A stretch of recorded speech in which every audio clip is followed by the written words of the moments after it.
फिर तफसील के अंदर जाता हूँ। ये वाहिद दुनिया के अंदर अल्लाह का घर है, ये वाहिद दुनिया के अंदर इबादत खाना है, ये वाहिद दुनिया के अंदर वो मस्जिद है जिसके अंदर 1,24,000 या 44,000 कमोबेश अंबिया और रसूल ने नमाज पढ़ी है। इसके अलावा कोई ऐसा घर नहीं है, कोई ऐसी मस्जिद नहीं है, कोई ऐसी इबादत गाह नहीं है, कोई ऐसा इबादत खाना नहीं है जिसके अंदर सारे नबियों ने नमाज पढ़ी हो। और यह भी फजीलत बैतुल मुक़द्दस को मिली है कि दुनिया के अंदर वाहिद एक इबादत खाना है, इब्तदा से लेके इंतहा तक, आदम अलैहिस्सलाम से लेके क़यामत तक आने वाले आखिरी बंदे तक, कि वाहिद ये आज़ाद फ़लस्तीन के अंदर बैतुल मुक़द्दस को है कि जिसके अंदर तमाम नबियों ने नमाज पढ़ी है और इकट्ठे पढ़ी है, और उसकी जमात जनाब रसूलुल्लाह सल्लल्लाहु अलैहि वसल्लम ने करवाई है। ये किसी और को फजीलत हासिल नहीं है।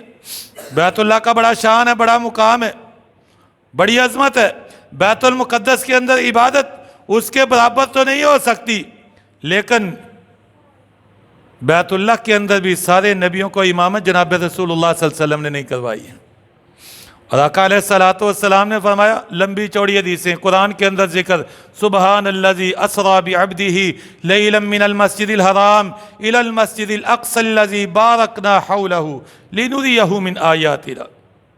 कुर्बान जाए अल्लाह तेरी ज़ात पे, तूने सैर करवाई अपने बंदे को रात के वक़्त मस्जिद हराम से मस्जिद अक़सा तक।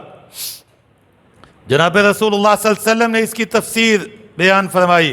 और मैं अतीम के अंदर सोया हुआ था, मुझे उठाया गया, उठिए, सही मुस्लिम के अंदर और दीगर कुतब के अंदर रवायत मौजूद है। आका अलैहिस्सलातु वस्सलाम का वाक़या मेराज, आका अलैहिस्सलाम का मोजज़ा, फरिश्ते आए, उठाया, फरमाया मैं उठा, एक सवारी मेरे पास लाई गई, फ़ौकल हिमार दूनल बगल, खच्चर से छोटी है, गधे से बड़ी है, मेरे पास खड़ी है। मुझे फरमाया उठा के मेरे सीना अथर को चीरा गया, दिल मुबारक को बाहर निकाला गया। ये पहले भी आका अलैहिस्सलाम के साथ बचपन में भी ये वाक़या पेश आया, वो तफसीर के अंदर चल रहा है, इंशाअल्लाह चलेंगे। आका अलैहिस्सलाम की सीरत तफसीलन इंशाअल्लाह बयान करेंगे।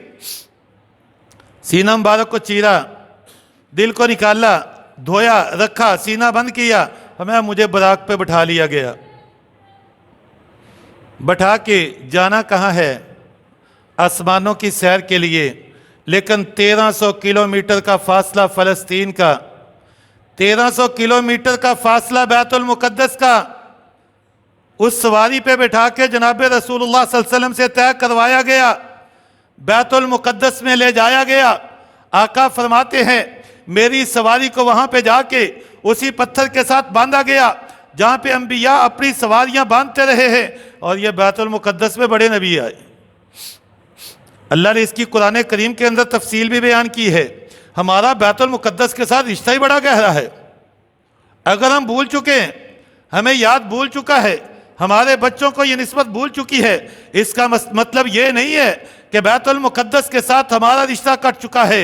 ये बैतुल मुक़द्दस के साथ हमारा रिश्ता, हमारी निस्बत, हमारा ताल्लुक़ कब से है, ये मैं बयान किए देता हूँ। आका अलैहिस्सलातु वस्सलाम ने फरमाया मेरी सवारी को बांधा गया, मैं अंदर गया, नमाज का वक़्त है, मैंने मूसा कलीमुल्लाह को नमाज पढ़ते देखा, मैंने इब्राहीम अलैहिस्सलाम को भी देखा, सारे नबियों का दीदार किया। फरमाते नमाज का वक़्त हुआ, सब इंतज़ार में है, जमात कौन करवाएगा? मुझे इमामत का शरफ मिला, मैंने जमात करवाई, मैंने नमाज पढ़ाई, सब नबियों ने मेरे पीछे नमाज पढ़ी। आका अलैहिस्सलातु वस्सलाम ने वहां से फिर सफर मेराज का आगाज किया। आका को पहले, दूसरे, तीसरे, चौथे, पांचवें, छठे, सातवें और सिदरतुल मुंतहा तक आका अलैहिस्सलाम को ले जाया गया।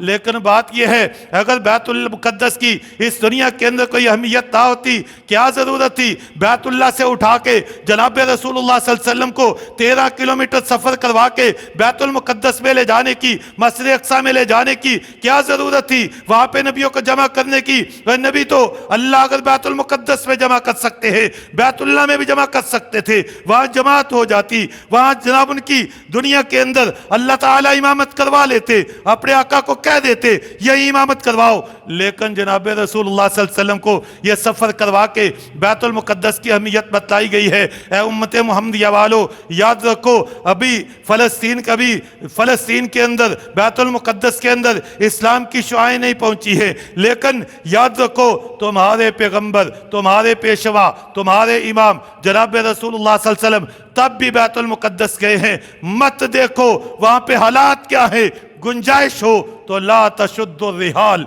इल्ला इला सलासति मसाजिदा, जब भी तुम्हें कहीं सैर के लिए जाना हो, रखते सफ़र बांधना हो, तो फिर 3 जगहों का सफ़र किया करो।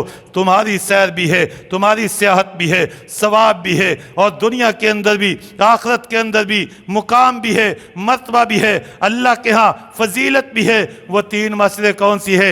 एक बैतुल्लाह है, दूसरी मस्जिद नबवी है, तीसरी बैतुल मुकद्दस है। मैं यहाँ का सफ़र किया करो, यहाँ जाया करो, ये फजीलत वाले मुकाम है, ये शरफ वाले मुकाम है।